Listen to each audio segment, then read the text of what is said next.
Sizable crowd is gathered here, right outside Skibo. It's overall been a very smooth race day, no problems. We're running, pretty much 8 minutes gun to gun, so we're doing well with that. We're coming in now again for SDC, SigNu B, and SigEp A. SigEp A with Pandora is just pitting down their buggy now. SigNu has gotten their buggy ready and is well placed in SDC as well. So we're coming down to the start now.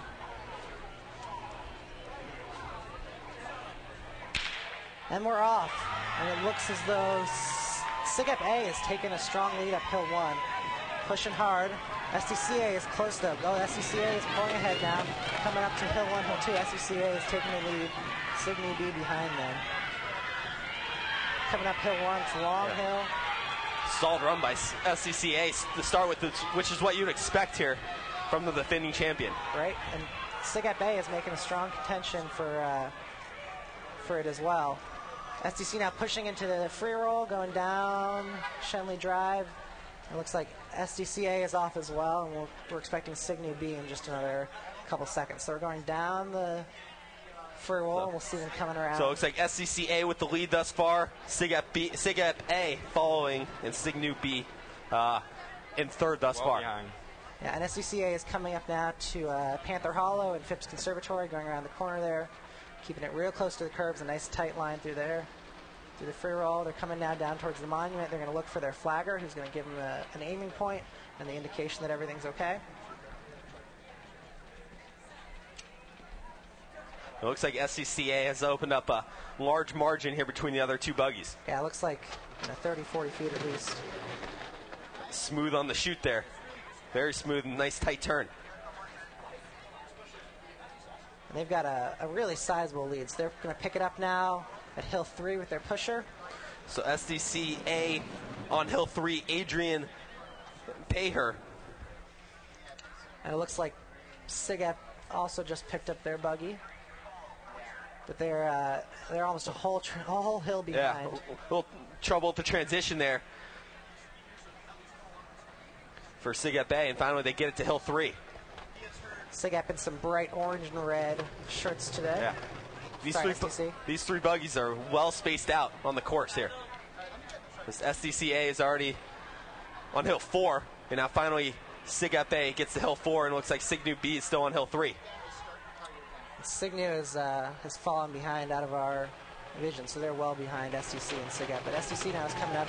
SigEp and SigNu are actually close and close. SigNu is making a comeback, and they look like they may be passing SigEp on hill 3, hill 4, somewhere around there. So SDCA is going to come in with a large margin of victory here in this heat. SDCA is looking like they might come in at about 2:30, so that'll be the top time for the day by almost 9 seconds. They might have beat their time from last year, 2:31. I think they got in under 2:31 here. It was 2:30 and change, just eyeballing it. Yeah, so we'll get the official times, the semi-official times on our AFIO leaderboard.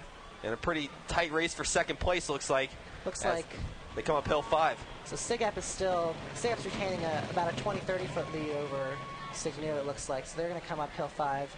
SigEp in second place for this race, coming in just over 3 minutes. Yeah, and SigNu behind them. So about 3:05, 3:06 at this point as SigEp A comes to the finish line. They'll finish about 3:10. So that's not going to be a second day time for SigEp's women's team this year. Finally, SigNu coming in, ballpark 3:20, and that also will not make it to day 2. Right, so those teams will have high hopes for their men's teams now to make it into the second day. SigNu still has their A team to come in the next. SigNu's A team already went earlier today. Yep. That was an impressive run there by SCCA. That was. I mean, we'll get the official time, but their mark from last year, their winning time was 2:31 on the nose, and they might have beat that here. I think it was around 2:30 and change. Just eyeballing it, we'll get the official time here momentarily.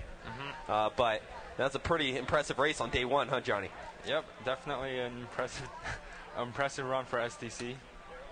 Looks like, well, the times aren't official yet, but it definitely seems like they're going to be taking over the lead. SCCA will unquestionably take over the lead by about 8 seconds. But the question I have is, how much effort, how much you want to show your cards on day 1? You just need to qualify for a program like SCCA, where you basically know you're qualifying to day 2.